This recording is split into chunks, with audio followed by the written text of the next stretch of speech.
Hello everyone, मैं प्रिया शेखावत आप लोगों का इस 12th plus online digital platform पे स्वागत करती हूँ। तो आज हम सॉल्व करेंगे बॉटनी का पेपर जो है बीएससी बीएड थर्ड ईयर का 2020 का पेपर 1 जिसका नाम है cell biology genetics plant breeding and evolution. तो आइए सबसे पहले हम इसका पार्ट ए देखते हैं। पार्ट ए का फर्स्ट क्वेश्चन है आप लोगों के पास, explain one important function of cell wall, यानी कोशिका भित्ति का एक प्रमुख कार्य बताइए। तो सबसे पहले कोशिका भित्ति क्या है? कोशिका भित्ति ये कोई हमारी कोशिका है,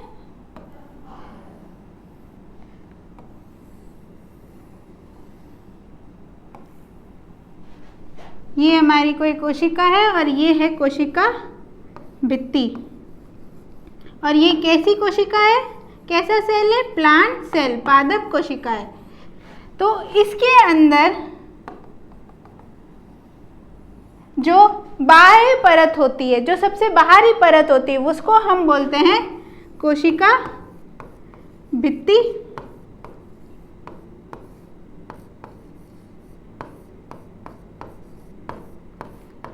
तो सबसे पहले कोशिका भित्ति किसमें प्रेजेंट है? Only present in plant cell, यानी कोशिका भित्ति सिर्फ और सिर्फ पादप कोशिकाओं में प्रेजेंट है। अब वो उसमें कार्य क्या करती है, फंक्शन क्या करती है?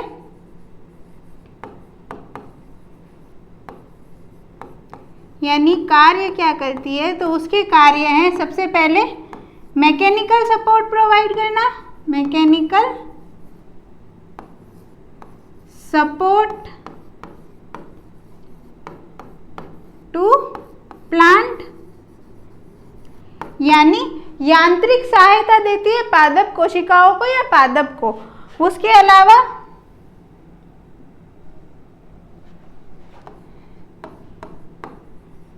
प्रोटेक्टिव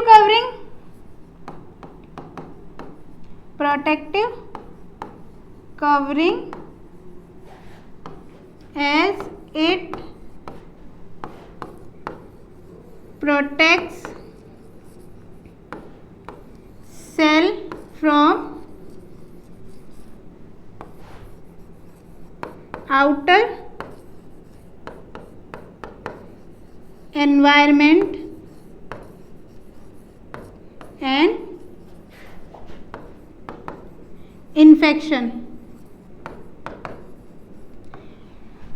ये एक क्या प्रोटेक्टिव कवरिंग है, यानी ये क्या करती है? बचाव का कार्य करती है। अब ये बचाती कैसे कोशिका को? तो ये बाह्य परत है जो कोशिका के आंतरिक वातावरण को बाह्य वातावरण से अलग करके रखती है। और जो इन्फेक्शन होते हैं, जो यानी कोई भी रोगाणु आ जाए, कोई भी जीवाणु इस पे पादप कोशिका पे रोग करने आ जाए, तो उन घातकों से भी कौन बचाता है? प्लांट सेल को, पादप कोशिका को कोशिका भित्ति बचाती है। तो ये क्या हुए कोशिका भित्ति के मुख्य कार्य। इसके बाद सेकंड क्वेश्चन पे हम देखें तो वो है डिफाइन माइटोसिस, यानी समसूत्रित विभाजन को बताइए। तो सबसे पहले जो समसूत्री विभाजन है वो दिया शब्द किसने था? तो टर्म्ड बाय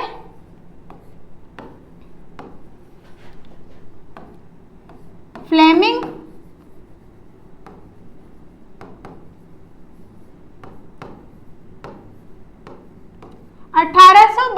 के अंदर फ्लेमिंग ने समसूत्री विभाजन शब्द दिया था। अब इस समसूत्री विभाजन का अर्थ क्या होता है? तो जैसा कि इसका नाम बता रहा है, कैसा है? समसूत्री, यानी समान सूत्र विभाजन, यानी ऐसा विभाजन जिसके अंदर जो गुण सूत्र है उनका क्या समान रूप से विभाजन होता है। तो हम लोग बात करें इसमें क्या बोल सकते हैं हम कि जो क्रोमोसोम है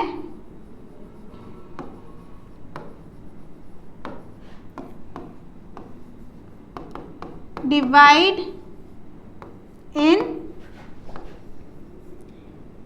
या हम लिख सकते हैं distribute in equivalent manner from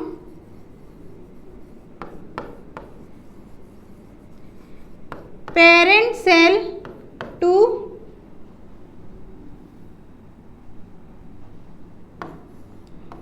forming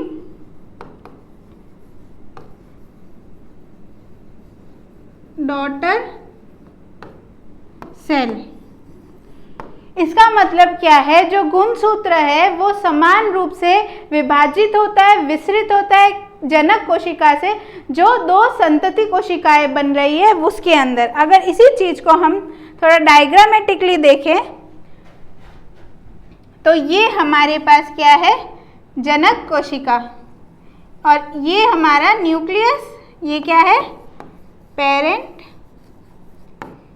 cell यानी जनक कोशिका। अब इस जनक कोशिका में कौन सा विभाजन होने वाला है, तो इस जनक कोशिका में हम लेते हैं माइटोसिस हो रहा है, यानी समसूत्री विभाजन हो रहा है। समसूत्री विभाजन के रिजल्ट के अंदर दो कोशिकाओं का निर्माण होगा, यानी टू डॉटर सेल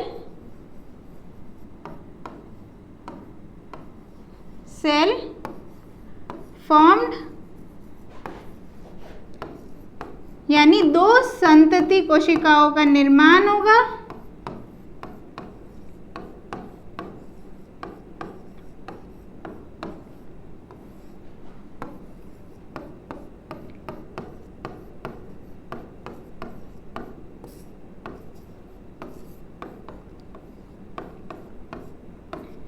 और ये दोनों कोशिकाएं कैसी होगी, जनक कोशिका के समान होगी। ये क्या है, दोनों संतति कोशिकाएं। अब ये क्या है इधर, जनक कोशिका। तो अब ये जनक कोशिका अगर हम बोले डिप्लॉइड है, क्या है, द्विगुणित है, तो ये दोनों जो संतति कोशिका बनी है ये भी कैसी होगी, डिप्लॉइड होगी, द्विगुणित होगी। अब ये जो समसूत्री विभाजन है वो होता कौन सी कोशिकाओं के अंदर है, तो हम यहाँ लिख सकते हैं ओनली अकर इन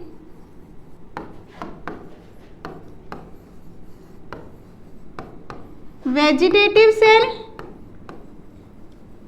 सिर्फ और सिर्फ कायिक कोशिकाओं के अंदर होता है। इसके अलावा समसूत्री विभाजन को हम क्या बोलते हैं, also known as somatic division. हम समसूत्री विभाजन को सोमैटिक विभाजन भी बोलते हैं, क्योंकि ये जो कायिक कोशिका होती है उसका दूसरा नाम क्या है, सोमैटिक कोशिकाएं। इसके बाद हम देखते हैं थर्ड क्वेश्चन।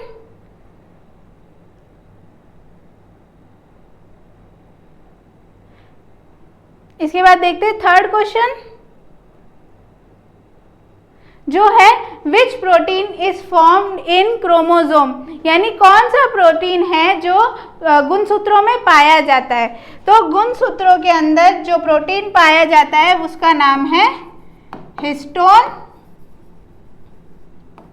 प्रोटीन। अब ये हिस्टोन प्रोटीन कैसा प्रोटीन होता है, तो हिस्टोन प्रोटीन एक बेसिक प्रोटीन है, यानी क्षारीय प्रवृत्ति का प्रोटीन है। अब इस क्षारीय प्रोटीन के अंदर दो अमीनो एसिड जो सबसे ज़्यादा पाए जाते हैं वो है लाइसिन एंड आर्जिनिन।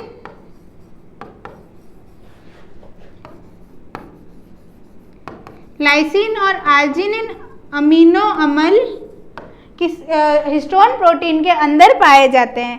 इसके अलावा अगर हम डीएनए का स्ट्रक्चर देखें या गुणसूत्रों का स्ट्रक्चर देखें तो ये हमारा डीएनए, इसके ऊपर इसको बांधे रखने के लिए हिस्टोन प्रेजेंट रहता है। अब ये जो हिस्टोन है वो ऑक्टामर के रूप में प्रेजेंट रहता है, ऑक्टामर यूनिट के रूप में, ऑक्टामर इकाई के रूप में प्रेजेंट रहता है। अब ये ऑक्टामर इकाई क्या है, तो ये जो है इसके अंदर H2A, H2B, H3,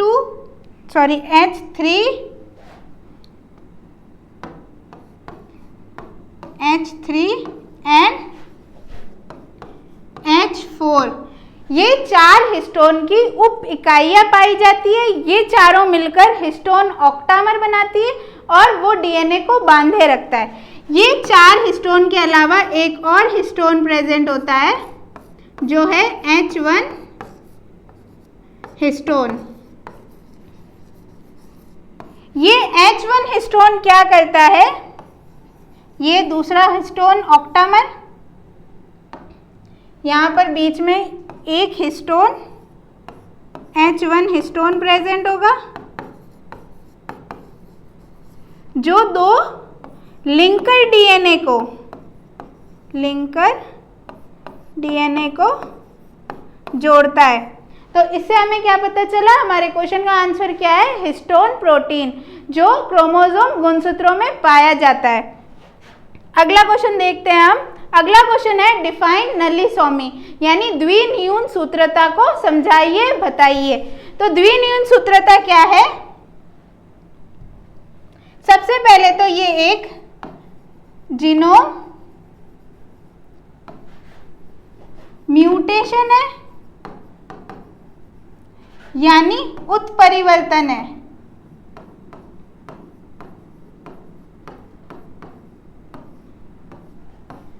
यानी ये एक प्रकार का जीनोम के अंदर उत्परिवर्तन है। अब इसके अंदर क्या होता है, जो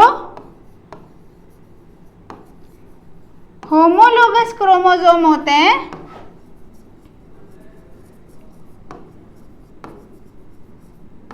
यानी समजातीय गुणसूत्र जो होते हैं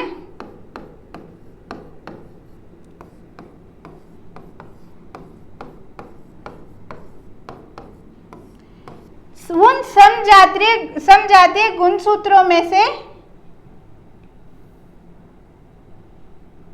उनके एक युग्म का, यानी 1 पेयर डिसअपेयर्स, यानी एक युग्म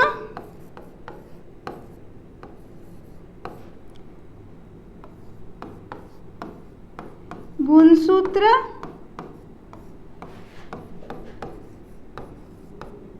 गायब हो जाता है और ये जो कंडीशन पैदा होती है उस एक गुणसूत्र की जोड़ी के गायब होने से, तो उसको हम क्या कहते हैं, द्विन्यून सूत्रता या नलीसोमी। अब ये जैसे इधर देखें हम,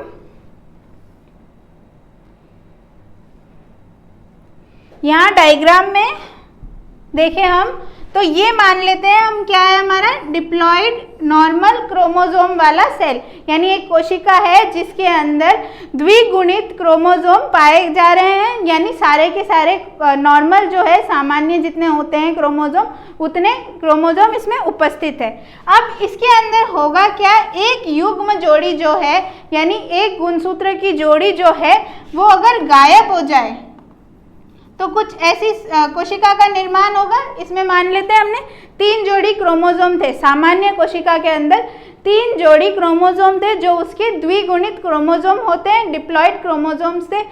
फिर उसमें से क्या हुआ, एक युग्म जोड़ी का गायब होना हो गया या फिर वो गायब हो गई, हट गई वहां से, तो जो जिसका निर्माण होगा वो कैसी कोशिका होगी, नलीसोमिक कोशिका होगी या नलीसोमी द्विन्यून सूत्रता इस कोशिका में होएगी।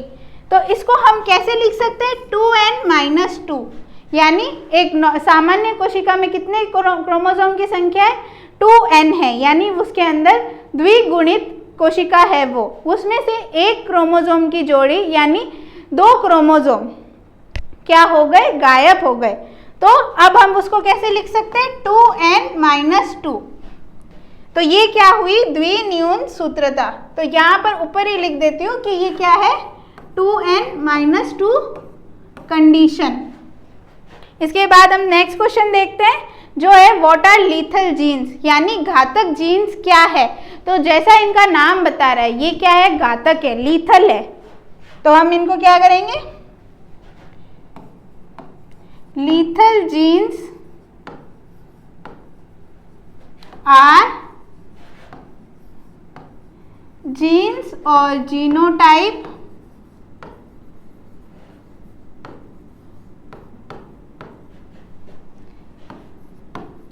that may be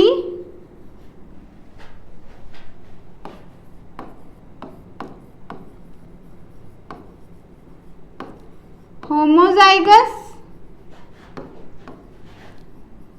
recessive or mutated, which cause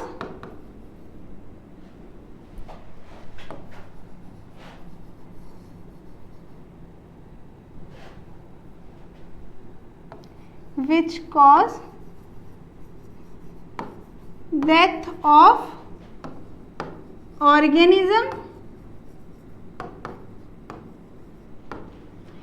तो लीथल जीन्स क्या है, ये जीन या जीनोटाइप है। कैसा जीनोटाइप है, ये जीनोटाइप होमोजाइगस यानी समयुग्मकीय हो सकता है, रिसेसिव यानी अप्रभावित जीन की जोड़ी हो सकती है, या फिर उत्परिवर्तित जीन हो सकते हैं जो क्या करते हैं, जीवों के अंदर उनको मार देते हैं। अगर ये प्रेजेंट होते हैं तो जीव क्या होता है, मर जाता है। तो उनको हम क्या कहते हैं, लीथल जीन्स। अब ये जो लीथल जीन्स है, इसको डिस्कवर्ड किसने किया था, खोजा किसने था, डिस्कवर्ड बाय क्यूनॉट। क्यूनॉट नाम के साइंटिस्ट ने लीथल जीन यानी घातक जीन को खोजा था। इसके बाद हम अगला क्वेश्चन देखते हैं जो है right 2 function of DNA. DNA के 2 फंक्शन, 2 कार्य बताइए। तो सब फैमिलियर है कि डीएनए क्या होता है, डीऑक्सी राइबो न्यूक्लिक एसिड। अब ये deoxy ribo nucleic acid present कहाँ होता है, उपस्थित कहाँ होता है, तो ये हमारे क्रोमोसोम में उपस्थित होता है, यानी गुणसूत्रों में उपस्थित होता है।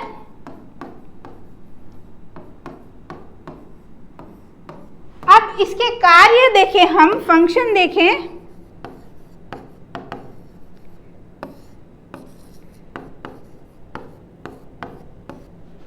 तो इसके कार्य की हम बात करें तो जो हमारा डीएनए होता है उसके पास प्रॉपर्टी है, प्रॉपर्टी ऑफ रेप्लिकेशन, यानी प्रतिकृति बनाने का गुण है, प्रतिकृति बनाने का गुण है, जिसकी वजह से क्या होता है, ये जब मियोसिस का प्रोसेस होता है, मियोसिस प्रोसेस होता है, यानी अर्धसूत्री विभाजन जब होता है,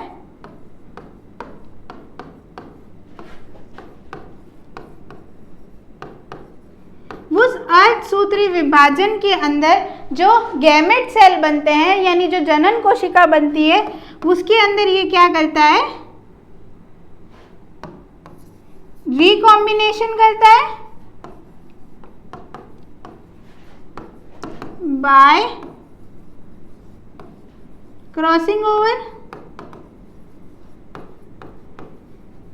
यानी जीन विनियमन के दौरान ये पुनर्संयोजित होकर नए कॉम्बिनेशन बनाता है, और वो क्या करते हैं, that act as genetic information which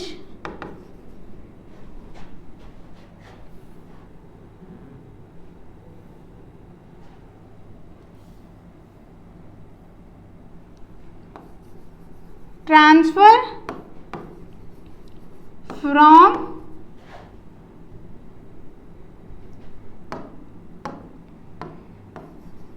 from one generation to another।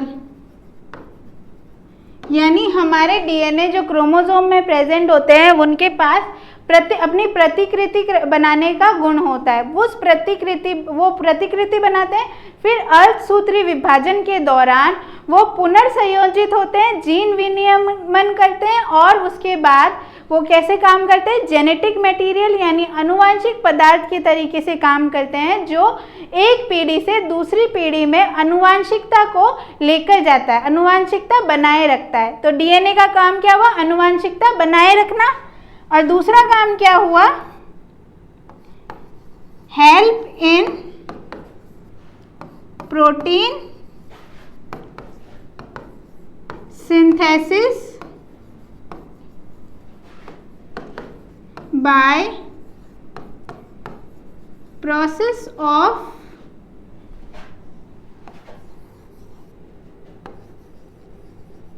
translation। इसके अलावा ये प्रोटीन संश्लेषण करने में भी सहायता करता है। कौन सी क्रिया के दौरान, जब अनुवादन की क्रिया चलती है। अब अनुवादन की क्रिया कब आती है, तो सबसे पहले हमारे पास क्या है, डीएनए, इसमें क्या होगा, ट्रांसक्रिप्शन यानी प्रतिलेखन। अब इस प्रतिलेखन के बाद हमें क्या मिलेगा, एमआरएनए, और एमआरएनए के बाद आगे क्या होगा, यहाँ पर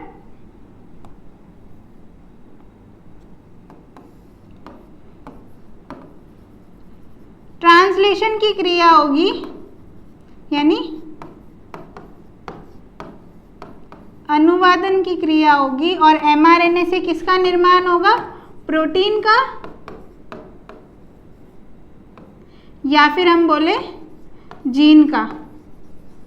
ऐसे प्रोटीन उनका संश्लेषण होगा, या ऐसे जीन उनका संश्लेषण होगा जो हमारे शरीर के लिए, जो एक ऑर्गेनिज्म के लिए क्या होते हैं, आवश्यक होते हैं। तो ये भी किसकी वजह से हुआ, डीएनए की वजह से हुआ। तो ये भी किसका कार्य हुआ, डीएनए का। अगला क्वेश्चन हमारा है कि डिफाइन इंटर स्पेसिफिक हाइब्रिडाइजेशन, यानी अंतरजातीय संकरण को परिभाषित कीजिए। तो अंतरजातीय संकरण क्या होता है, तो जैसे इसका नाम बता रहा है कि ये क्या है, अंतरजातीय है, यानी एक ही जाति के बीच के अंदर हो रहा है। तो हम ले लेते हैं, एक एग्जाम्पल ले लेते हैं वीट की एक स्पीशीज ले लेते हैं, ट्रिटिकम एस्टिवम। ये क्या है हमारा, जीनस यानी वंश, और ये क्या है हमारी स्पीशीज यानी जाति या प्रजाति। इसका हम क्रॉस करवाते हैं किसके साथ, ट्रिटिकम की स्पीशीज ट्रिटिकम ड्यूरम के साथ। तो यहाँ पर भी ये क्या हुआ, वंश, और ये हुई प्रजाति, यानी एक ही वंश की दो विभिन्न प्रजातियों के बीच में हमने क्या कराया, संकरण कराया। क्या कराया,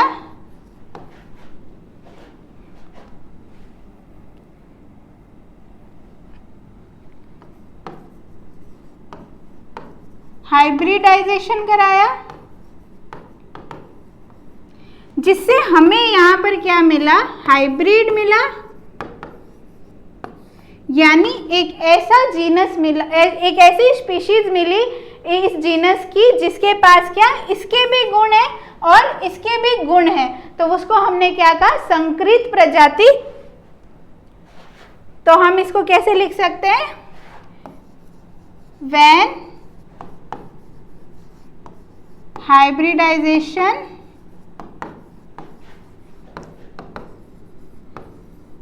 occur between same genus two species for obtaining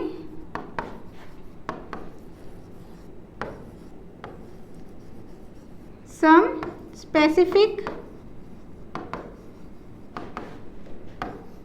features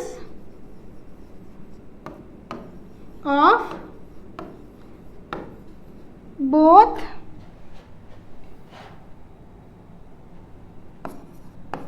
species in one genus species। यानी ऐसा संकरण जो एक ही वंश के दो प्रजातियों के बीच के अंदर होता है, और ये करवाया क्यों जाता है, ताकि उन दोनों के गुण हम एक ही स्पीशीज के अंदर, एक ही जीनस के स्पीशीज के अंदर ले सके।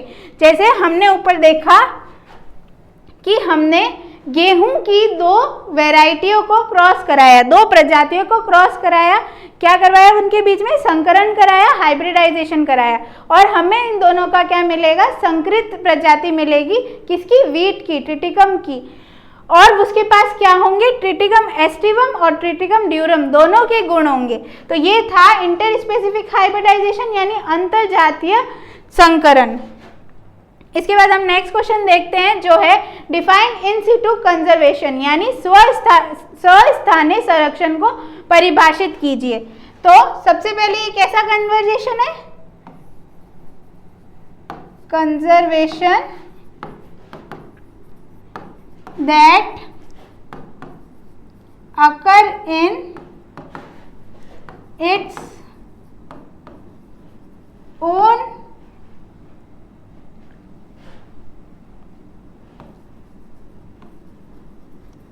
own habitat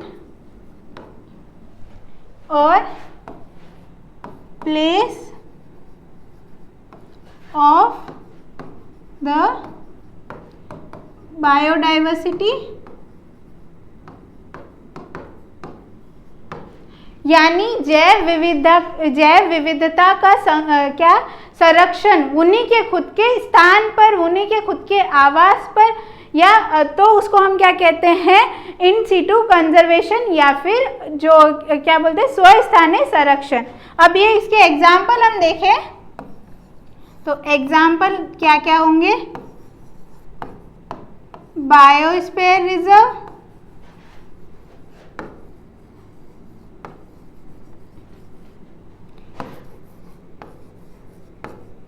national park.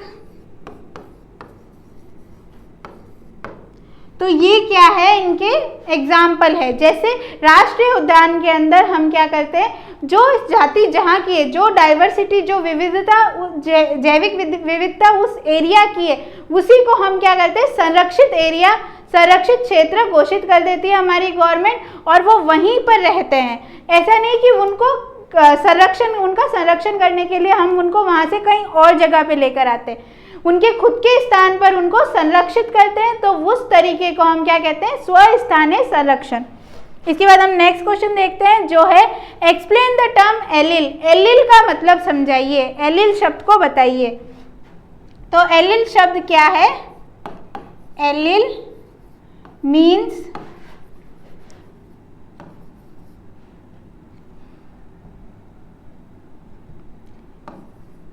Same gene for same trait at same place or locus in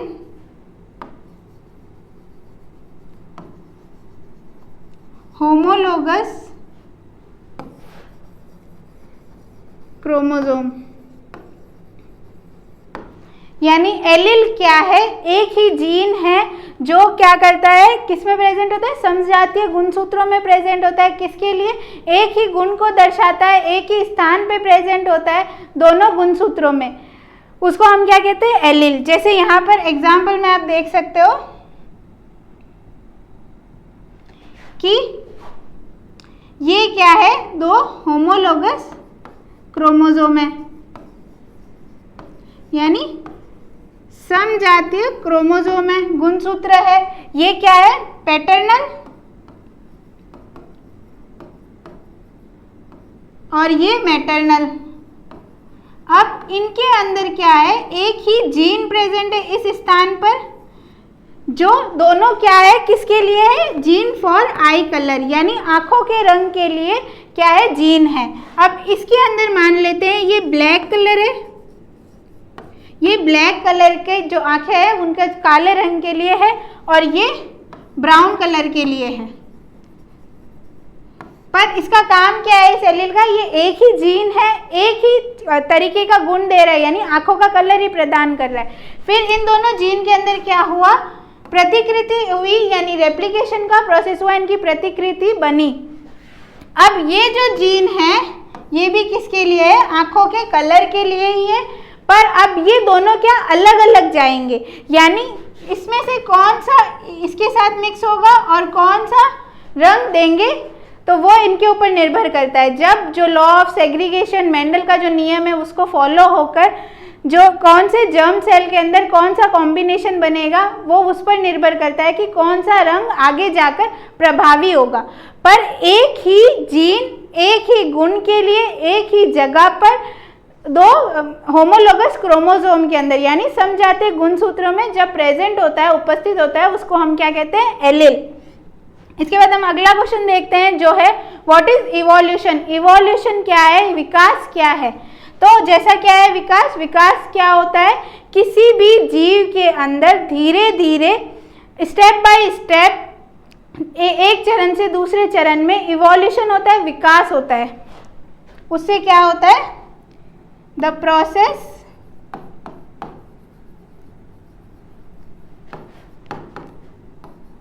that take place gradually and development occur as its result, यानी ऐसा प्रोसेस, ऐसी क्रिया जो क्या धीरे धीरे होती है, और उसके चलते क्या होता है? किसी की जीव के अंदर क्या होती है? वृद्धि या विकास होता है। जैसे हम मान लेते हैं कि हम जो थे पहले यूनिसेल्युलर थे, हम सब एक ही कोशिकीय जीव से बने, यूनिसेल्युलर सेल से बने, यानी हम जो आज बहुकोशिकीय जीव है वो सब के सब कैसे? एक कोशिकीय थे सबसे पहले, जब सब डेवलपमेंट, सब विकास की क्रियाएं हो रही थी। अब ये कैसा है? सिंपल है, सरल है। अब इसमें क्या बहुत सारी क्रियाएं भी होगी, एक विकास का पूरा प्रोसेस चला होगा चरणों के अंदर। तो ये इवोल्यूशन करके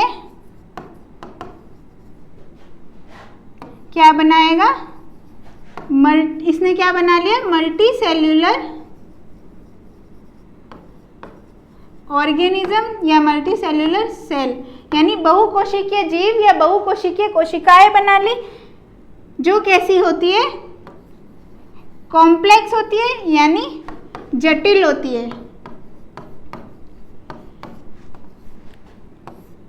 यानी सरल जीवों से विकास के दौरान, धीरे धीरे विकास होते दौरान जो प्रोसेस होता है, जो जटिल जीव बनाता है, उसको हम क्या कहते हैं? इवोल्यूशन की प्रक्रिया। तो इसी के साथ हमारा पार्ट 1 कंप्लीट होता है।